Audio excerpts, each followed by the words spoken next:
కన్నప్ప చిత్రం ఊహకి అందంత గొప్ప చిత్రంగా అనేక రకాలుగా అర్జునుడి దగ్గర నుంచి మొదలు పెడితే మధ్యలో వచ్చినటువంటి అనేక మజిలీలు ఈ సినిమాని ఆద్యంతం ఇంట్రెస్టింగ్గా గొప్పగా తీసినటువంటి మోహన్ బాబు గారికి ముందుగా నా అభినందనలు. అట్లాగే ఈ కన్నప్ప చిత్రంలో హీరోగా నటించినటువంటి మంచును చాలా గొప్పగా నటించాడు. అతను క్లైమాక్స్ కూడా అద్భుతంగా తీశారు. ఈ సినిమా చిత్రీకరణ కానీ లేకపోతే సుందరమైన ప్రదేశాలు కానీ కథనం కానీ లేకపోతే నటించడం కానీ అద్భుతంగా ఉంది.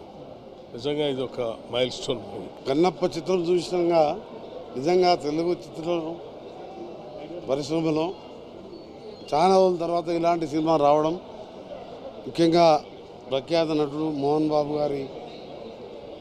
వారి సారథ్యంలో మంచు విష్ణు గారు హీరోగా, అలాగే కొన్ని పాత్రల్లో ప్రముఖ హీరోలు అక్షయ్ కుమార్ కానీ, మోహన్ లాల్ గారు కానీ, ప్రభాస్ గారు కానీ వీళ్ళందరినీ తీసుకొచ్చి ఒక మంచి సినిమా నిర్మించి ఈరోజు శివభక్తులకే కాదు అందరికి కూడా పరవశించిపోయే విధంగా రావడం, నేను మా డిప్యూటీ సీఎం గారు అలాగే పొన్నం ముగ్గురు మినిస్టర్లను కలిసి రావడం, మా డిప్యూటీ సీఎం గారు ఆధ్వర్యంలో చిత్ర పరిశ్రమకు, తెలుగు చిత్ర పరిశ్రమకు సినిమాటోగ్రఫీ మినిస్టర్గా మీరు ప్రముఖ దర్శకులు అందరూ కూడా ఇలాంటి సినిమాలు కొన్ని అప్పుడప్పుడు తీస్తుండాలి.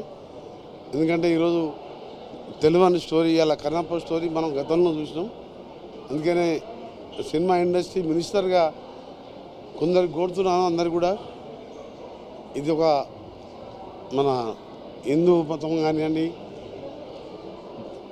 శివుడు కానివ్వండి, ప్రముఖ దేవాలకు సంబంధించి కొన్ని సినిమాలు వస్తే తెలుగు పిల్లలకి, ఈ యువకులకు కూడా తెలిసే అవకాశం ఉంటుంది. కాబట్టి మరొకసారి చిత్రం యూనిట్కి అభినందనలు.